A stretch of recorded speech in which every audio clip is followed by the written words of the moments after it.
Rebonjour Patricia. Rebonjour. Rebonjour à tous. Bonjour à tous. Alors on continue sur les mots, l'importance des mots, de la parole. Moi j'ai envie de te demander Patricia, quand on fait nos prières, hein, quand on fait nos méditations ou encore nos demandes à l'univers, évidemment on fait avec la parole ou l'écriture, comment on peut choisir nos formulations?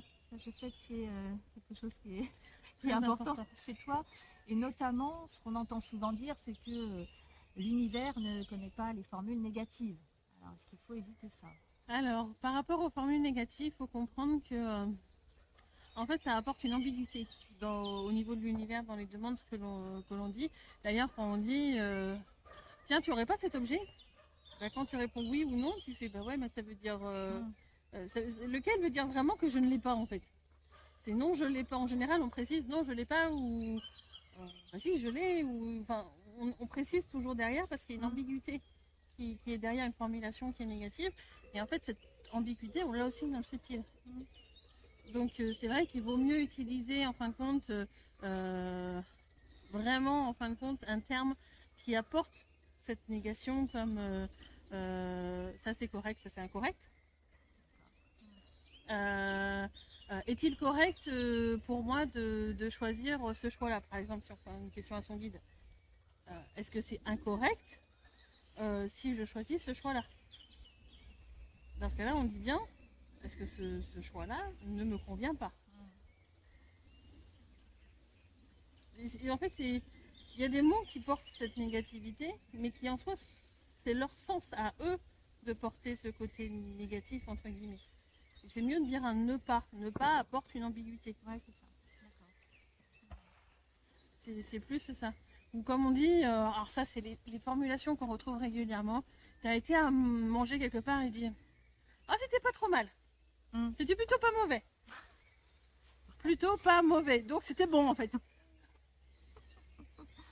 Mais mine de rien, le pas mauvais n'a pas la même signification subtile que le bon. Parce que là, tu utilises deux éléments négatifs, donc ils vont avoir une basse vibration. Avec deux basses vibrations, tu ne peux pas faire une haute vibration. C'est pas comme dans les maths au collège. Deux moins ne font pas un plus. Alors, dans la signification, on comprendra que c'est bon, mais quand on dit ah c'est bon, là on élève les vibrations. Donc à partir de là, il y a une différence. Donc il vaut mieux choisir, oui, des mots qui soient justes. On revient avec la justesse des mots. Plutôt que de vouloir essayer de mettre des cales en mettant un ne pas. Alors, c'est une habitude qu'on a beaucoup et là ça me fait penser, je rebondis sur souvent les jeunes, mais pas que les jeunes, qui utilisent des expressions comme tu vois, quelqu'un qui fait une blague et l'autre qui lui dit ah ça m'a tué ou tu m'as tué. Ah, voilà. Je l'ai utilisé quand j'étais jeune. Hein. Et maintenant je suis ah non, mais non. En fait, en plus, ce terme-là, c'est une catastrophe parce que c'est comme si tu tuais une partie de toi à ce moment-là. Ça m'a tué. Tu tues une partie de toi. Et du coup, mais non. Je dois avouer que j'y ai pensé moi-même parce que je l'ai beaucoup utilisé par le passé et non, je peux plus l'utiliser aujourd'hui, ce terme-là. Mais oui, le côté c'est une tuerie, ça m'a tué, des trucs comme ça, c'est clairement évité. Clairement évité. Après, si on revient sur le côté, du coup, ta première question qu'on n'a pas faite sur les demandes à l'univers, dans moi, ce que je préconise, outre le fait de choisir les mots justes, c'est vrai que moi, aujourd'hui, j'indiquerai en respect des lois licites, dans le subtil, en respect de la personne. Par exemple, si moi, je veux demander quelque chose pour moi, j'irai si c'est bien sur mon chemin de vie. Parce que peut-être que je n'ai pas l'information si c'est bien sur mon chemin de vie à moi. Et peut-être que c'est pas bon pour moi de faire cette demande-là, mais je n'ai pas conscience à ce moment-là. Donc en fin de compte, c'est des sécurités, ce genre de formulation, qui permettent de dire, moi ça m'est arrivé de devoir faire des soins parce que je le ressentais intérieurement. C'était des personnes qui étaient proches de moi ou autres, c'était souvent leur âme ou qui me venait dans le subtil me demander. Mais est-ce que c'est vraiment bon pour la personne ou autre? Je ne sais pas. Donc je faisais, avant de commencer, m'envoyer des énergies, etc. Parce que là, la demande était faite dans le subtil, ça peut être juste, qu'il n'y ait pas forcément une demande qui soit faite dans la matière. Mais dans ce cas-là, en respect des lois licites de l'univers, et si c'est bien sur son chemin de vie, que les énergies lui parviennent, sinon que ça a la personne adéquate pour que l'énergie soit quand même utilisée pour quelque chose qui soit correct. Que ça parte pas dans un puits sans fond. Mais du coup, ça peut être des petites formulations qui apportent une sécurité derrière. Pas facile à faire des bonnes formulations. Il va falloir s'entraîner, hein. Bon, ouais. Beau, hein. Ah oui. Donc tu dis c'est un vaste sujet. Ouais. Alors, j'ai une autre question. Ouais. J'ai presque fini, mais j'en ai encore. L'orthographe, c'est un vaste sujet. Ah oui, je savais que ça. Toi qui aimes bien relire en plus après moi. Ah, moi j'aime pas. Ah, là, je peux pas changer, là, je peux pas. En fait, pour moi, il y a l'orthographe grammaticalement correcte dans la matière et il y a l'orthographe énergétiquement correcte. Où un mot, par exemple, pourrait dire, je sais pas, dans une formule, je demande à ce que tous les échanges soient respectés. Si je mets tous les échanges avec un S, ça prendra forcément un groupe d'échanges. Il y en aura forcément minimum 2 parce qu'il y aura un S au terme échange. Par contre, si je mets tous les échanges, mais échanges sans S, ça veut dire que chaque échange un par un, mais dans l'ensemble, sera pris en compte. Donc du coup, grammaticalement, ce n'est pas correct. Énergétiquement, c'est correct. Et dans des formulations, dans des formules, quand on écrit des choses, ça peut être très important. Et moi, je sais que quand j'ai eu dans une période à conscientiser les lois qu'il y avait, et parce que du coup, j'étais vraiment attaquée, que c'était pour moi le meilleur moyen de défense et que ça soit plus pérenne, en fin de compte, les modifications qui étaient faites avec, pour éviter que ça soit réattaqué derrière. On m'a fait travailler sur les formulations et j'étais là, donc ce mot-là, est-ce qu'il faut un S, pas un S, et puis ça, et puis là, il faut que je le mette au singulier devant ou au pluriel, et puis et c'est vraiment mot par mot que j'étais obligée de le faire parce que sinon, dans le subtil, ah non, mais là, elle avait mis un S, donc en fin de compte, c'est la globalité, donc en fin de compte, même s'il y a une exception dedans, c'est pas grave. Ah non, non, moi je les mets tous un par un, tous, qu'ils soient vérifiés.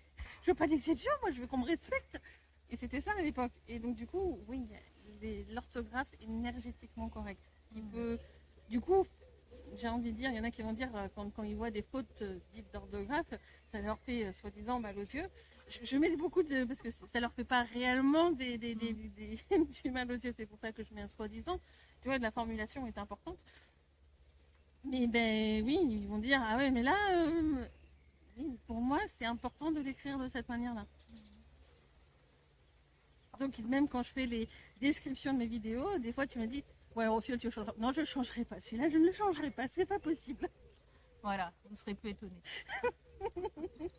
Non, c'est un vrai lâcher prise là-dessus. En tout cas pour moi, parce qu'effectivement, l'orthographe, pour moi, est très importante. Donc, voilà, j'apprends des choses passionnantes. Ok. Tout à l'heure, du coup, dans la vidéo 1, tu as parlé du langage des oiseaux. Alors ça, j'aimerais bien que tu reviennes là-dessus. Langage des oiseaux, tu vas nous expliquer comment toi tu le définis, mais en général, c'est jouer sur les mots, en fait, pour créer une autre façon. Non, pour moi, c'est pas jouer sur les mots. Il y a la définition de la matière dans un mot, d'un mot, et il y a la définition dans le subtil du mot. Le langage des oiseaux va être une définition dans le subtil du mot. Mais il y a plusieurs niveaux de langage des oiseaux. Alors je vais nommer le nom d'une ville pour comprendre. Quand on est sur une vibration assez basse, Paris, c'est pas et ri. Donc c'est comme si on ne riait pas. On va être content. Les Parisiens. Une vibration assez basse, c'est ça. Mais voilà. Okay. Si on va chercher une définition en langage des oiseaux d'un niveau plus élevé, on aura Paris, toujours, mais pas dans le sens de marcher, et du coup rire derrière. Donc en fait, on va marcher en riant et on va vers le côté de plus en plus rire. Et en fait, selon le niveau auquel on va se connecter, au langage des oiseaux, on n'aura pas la même définition. Pourtant, les deux, c'est pas Paris. Et ça marche avec toutes les langues, hein, mais du coup, chaque langue a sa propre quand même définition qui va aller derrière. Mais c'est plus une définition de ce que ça apporte. Un peu comme la charade. D'accord. Faut plus le voir comme ça. Comme souvent, on va dire maladie, Voilà. c'est le mal qui dit. Donc Ouais. au corps, il exprime Ouais. quelque chose. Ouais. Et c'est vrai, parce qu'en fin de compte, dans le subtil, il y a des dégâts sur certains plans qui petit à petit vont se densifier et vont apporter des dégâts dans la matière qui vont apporter une maladie. Mhm. Est-ce qu'il pourrait y avoir... Il y a toujours un peu le côté maladie, même à haut niveau, parce qu'en fin de compte, c'est le fait de révéler quelque chose. Le mal, c'est les symptômes que l'on a qui disent quelque chose. Donc maladie reste quand même sur ce sens-là. Mais on pourrait dire, maladie, ça pourrait, si je vais chercher sur des vibrations assez basses, ça peut être aussi, je dis quelque chose et ça apporte un mal. Ouais. Parce qu'il y a le verbe dire dedans. Un peu comme une malédiction, tu vois, ou quelque chose comme ça. Dans une basse vibration, ce terme-là peut apporter ça. Donc quelqu'un dit, ah bah tiens, celui-là, il a cette maladie à la gorge, bah, peut-être que ça peut apporter quelque chose de plus à la gorge quand elle le dit, si son intention quand elle le dit est pas bonne. Donc il n'y a pas que le mot, il y a toujours l'intention. Mais parce que si l'intention, elle est pas bonne, on va chercher la signification en langage des oiseaux qui est basse. Si on a une bonne intention, on va aller chercher une vibration qui est haute. Donc on va pas chercher le même définition en langage des oiseaux de ce mot-là, sans en avoir conscience dans la matière. Mais c'est un ensemble. C'est complexe, hein? Ouais, c'est complexe. Il y a un autre mot qui me vient, c'est le mot passage. Souvent on le voit écrit pas, plus loin sage. Donc c'est le pas des sages. Ça peut être le fait qu'il n'y a pas de sages aussi, dans des basses vibrations. Mais alors là, je suis vraiment en train de moi percevoir sur des différents plans pour essayer de voir quel niveau il peut y avoir et quelle définition il y a dans le subtil. Moi, c'est vrai que la plupart du temps, je vais aller chercher une information qui est assez haute. Donc, je vais plus aller voir du coup une vibration qui va avoir quelque chose de positif derrière. Mais ça m'est arrivé que je passe dans certaines villes. Pour moi, les villes ont une conscience. Donc du coup, il y a une communication qui se fait dans le subtil. Et je sais pas moi, il pourrait y avoir une ville qui pourrait s'appeler par exemple Peu. Je sais qu'il y en a une dans les environs qui s'appelle le Peu. Et ben pour moi, quand je passe dans cette ville, toutes les maisons, je les vois rétrécies. Elles sont toutes beaucoup plus petites. Parce que du coup, il y en a peu. Ah oui. Et quand la ville a changé, a décidé de changer d'intention, elle a fait des demandes dans le subtil, auprès de la justice dans le subtil. Et ben en fin de compte, le peu, c'est passé le fait de pouvoir. Ah oui. Pouvoir faire quelque chose. Et du coup, ça n'a pas la même. Mais au départ, avant qu'elle fasse cette demande en justice, cette vibration plus haute de sa signification de son nom de ville n'existait pas pour elle. Elle a dû faire des demandes en justice pour avoir une signification qui était, en fin de compte, respectueuse. Donc voilà, il y a des fois, il y a des significations qui n'existaient pas encore, mais qui peuvent évoluer, changer et apparaître. C'est génial. C'est la magie de toute l'évolution actuelle, j'ai envie de dire. D'accord. Eh bien, les habitants du Peu, si vous nous écoutez, profitez-en. Pour terminer, moi je voudrais bien qu'on reparle des mantras. C'est chouette les mantras. C'est chouette, j'ai envie de dire, c'est comme une prière, si tu la dis juste pour la réciter comme ça et que tu sais pas ce que ça veut dire, ça peut faire. Ah oui, j'en ai récité moi, donc je ne savais pas ce que ça voulait dire. Hein. Bah en fait, tu peux relier à l'égrégore de ce mantra-là, c'est ce qui va se faire. Dans le subtil, il peut y avoir des détournements de cet égrégore-là.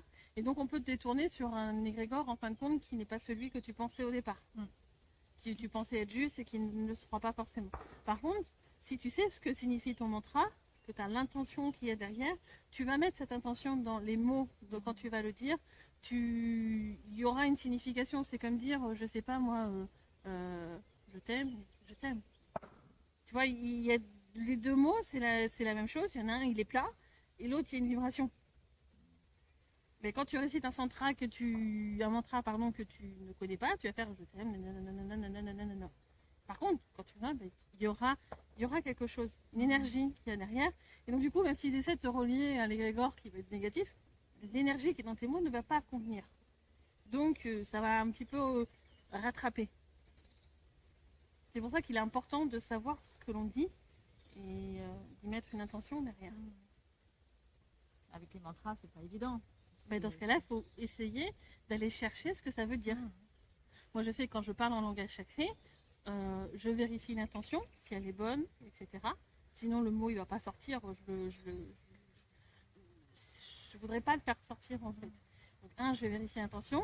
Et ensuite, en fait, je vais avoir un peu le résumé de ce que je veux dire. Parce que quand je parle en langage sacré, c'est un langage qui est vraiment multidimensionnel, où on va décrire des choses qui sont sur d'autres dimensions, où il n'y a pas la traduction en français. Je ne peux pas décrire mot à mot ce que je dis en langage sacré, mais je comprends ce que ça veut dire. En comprenant ce que ça veut dire, ça prend tout son sens.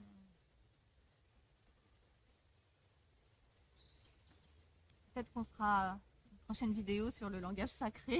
Pourquoi pas, oui. Hein, pourquoi pas. Bon, écoute, en tout cas, merci beaucoup pour tous ces éléments. Moi, j'ai encore appris des choses. On n'arrête jamais d'apprendre. Mais oui, heureusement. Non, c'est passionnant. C'est passionnant. C'est un sujet qui est très important. D'ailleurs, on l'avait déjà indiqué dans plusieurs vidéos. Donc je vais pouvoir mettre le lien sur les autres vidéos. Mais c'est vrai que c'est quelque chose qui est extrêmement récurrent et important. C'est ce qui fonde notre spécificité d'humain, quand même, d'avoir l'accès à la parole. D'humain, non. Non. Okay. Mais ça fait partie des fondements, en fin de compte, j'ai envie de dire généraux. Parce que pour moi, la parole, elle existe partout. Même un arbre, il a sa façon de parler. Oui, d'accord. Donc, ça sera peut-être pas. Mais encore, ici, le vent, il y a ces feuilles qui vont faire du bruit. Il y a quand même des sons qui vont ressortir. Peut-être qu'ils ne sont pas audibles au niveau de l'oreille, mais il y a quand même du son qui ressort. D'ailleurs, il y en a qui font des musiques maintenant avec les végétaux. Donc, pour moi, tout a une parole. Donc, c'est pas forcément que aux humains. Mais c'est un fondement en soi parce qu'il y a vraiment une intention et il y a plein de choses qui sont communiquées à travers ces mots-là. Bon, je crois qu'on aura besoin d'y revenir certainement parce qu'on n'a pas encore tiré tous les fils. J'ai envie de dire, ceux qui regardent la vidéo, s'ils ont des questions, posez-les en commentaire. Ouais. Parce que ça peut, oui, amener une autre vidéo encore. C'est que le sujet est très vaste. Ok. Merci beaucoup. Merci. En tout cas. À bientôt. Au revoir. À bientôt. Au revoir.